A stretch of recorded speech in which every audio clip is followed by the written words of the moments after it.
This app's appears show you How to check call forwarding in iPhone. So right now I will show you two different methods to check your call forwarding. In first method, you have to open your iPhone settings, scroll down and tap on phone.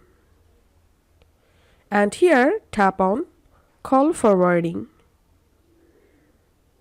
And here, as you can see, currently my call forwarding is disabled. So this was the first method to check your call forwarding. And the second method is you have to open phone app and select keypad. And here you have to dial this code *#21#. Dial this code.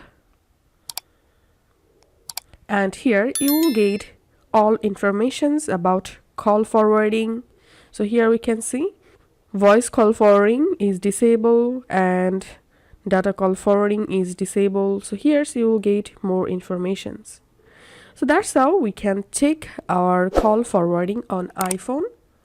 If this video helped you out, please leave a like and leave a comment down below. Thank you for watching.